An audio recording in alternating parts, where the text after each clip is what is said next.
everybody. Sorry for the late vlog. It's been a busy day today. It's been a good day, but it's been a busy day. Got a little bit of extra exercise in today too, as it turned out. But got up this morning and I got myself together and everything. And Aaron actually came and got me. We went to Pastor Terry Plogger's funeral this morning at Southwest Oswego Baptist in Southwest Oswego, and it was one of those things. Well, before I get into that, let me tell you what happened. This morning when I woke up and I did my devotions, and we read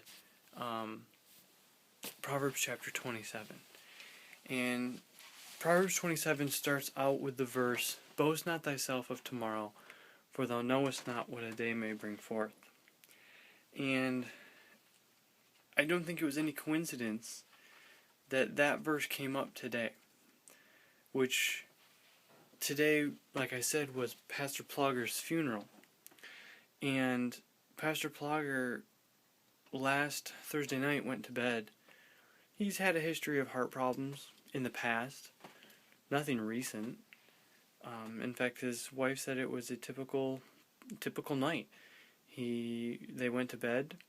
He was snoring. She elbowed him. She woke up Friday morning, thought he was still asleep, went downstairs, or went out of the bedroom, did what she had to do, and thought she better go wake him up. And went and woke him up, went to try to wake him up, and he was gone. So we went to the funeral today, already having that in our minds of how fragile life is, and not knowing what another day is going to be. And, with everything going on in our church, that's really been in the forefront of everybody's mind anyway. We've lost a missionary. We've lost a great prayer warrior in our church. We've lost another pastor friend of ours lost his mother-in-law. We lost a pastor in Ohio. We've lost this pastor. So we've already had that mindset of how fragile and how short life is, and that verse that says that our life is but a vapor. So that's all on the forefront of our minds. And one of my friends from one of my coworkers was actually Facebook messaging me and asked me what I was doing, and I said, well, I'm at a pastor friend's funeral. And I said, it's rough, but we know where he is. He's in a better place. He's better off now than he ever has been. And it just kind of makes heaven a little bit sweeter. And then I started to think a little bit about my grandmother.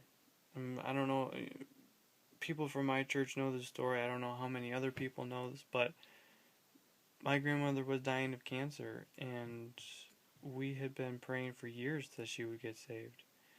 And she was on her deathbed in the hospital 2 weeks before she passed away. 2 weeks to the day.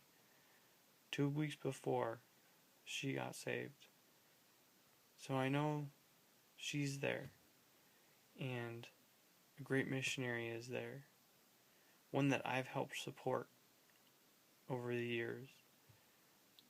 He's one of my missionaries. The pastor in Ohio, Brother Cox, he preached to me, or preached to my group, my friends at summer camps, at winter camps. He's come to our church and he's preached. The lady in our church, everybody called her Grandma Lena. Sweetest lady. Couldn't understand a word she was saying, because she came from Portugal with her daughter and emigrated to the United States. Mrs. Body, the other pastor's friend's mother-in-law, she was in our nursing home here in Auburn. She was there every week at our services. She was saved. She couldn't talk, she couldn't communicate, she couldn't move, she was wheelchair bound, but we tried to, the guys that preached there tried to tailor their messages to be a blessing to her. Pastor Plogger, a great pastor here in the state of New York, a great soul winner, and was always having youth rallies. We're friends with his kids, and it's tough. It's tough, but we know that they're all together. They've all graduated, so it makes life living down here a little rougher, but heaven a little bit sweeter. But anyway, the blessing that I got from my Bible reading today was also in Proverbs 27. I believe it was verse 17, I think it is.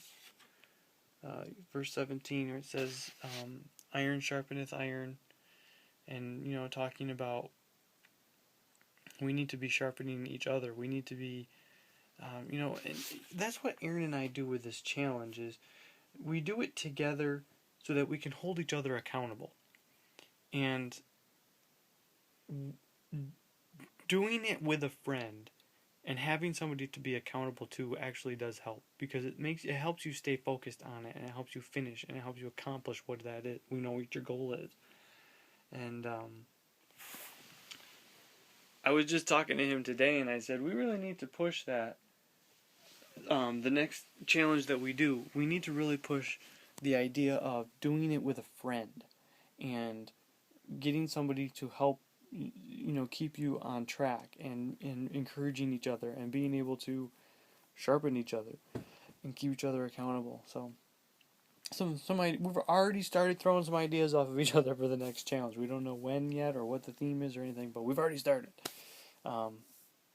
Really, we know that nobody's watching these videos anyway, but we make them, and him and I watch them. And we keep each other accountable, and we have fun doing it, and we have fun memorizing verses, and looking for specific blessings from God's Word, and just seeing how God puts everything together. Because today we started our new verse, 2 Timothy 4:7. I have fought a good fight, I have finished my course, I have kept the faith.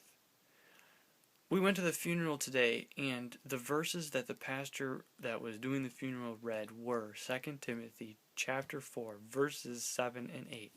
The last two verses of this challenge. And we didn't really think about it. We just stuck these two verses at the end of the month because it was just two verses, where the other passages were more. And these verses say, I've fought a good fight, I've finished my course, I've kept the faith, henceforth there is laid up for me a crown of righteousness, which the Lord, the righteous judge, shall give me at that day, and not to me only, but unto all them that love his appearing. That verse comes up, these verses come up at the end of our challenge, right at Easter Sunday, when we can look back and say, we're looking at Christ's resurrection, we're remembering Christ's resurrection, we're looking for his return, and we have fought a good fight in this challenge in this month. And even though the devil has been attacking on all sides, taking away such great men and women of the faith, we still have God on our side. We still have a race that needs to be run. We still have a battle that needs to be fought. We have a war that is raging right now. And yes, we get sorrowful, and we get sad, and we get upset at losing a loved one, at losing these great men and women, these heroes that we all can look up to in the faith. But we know that they gave their lives for a greater purpose. And it is in this life, our goal is to please God.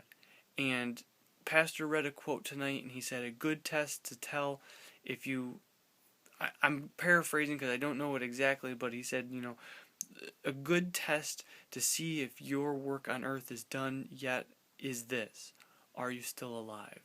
If you're alive, you have a goal, and you have to find out what that goal is, even if it's just pleasing God to your fullest ability. And we have this war that's real and ongoing and raging right now, what we're waging, and we need to fight with all that we have. And it's more important now than ever to band together, stand for what you believe in, stand tall, don't back down.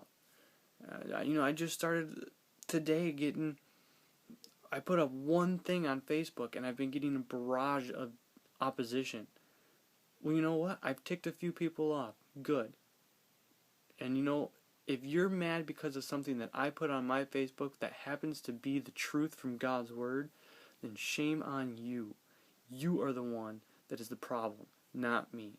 If you are offended by the truth, that's your problem, and I will not back down from that. But it's just crazy world. Everything that's been going on, it's exciting to see God work, even in the craziest of times, in the saddest of times. This month has been a time of great loss and of great triumph. And we're not done yet. I can't wait to see what else God has in store for us. I'll let you guys go, and I'm going to probably go to bed because it's been a long day.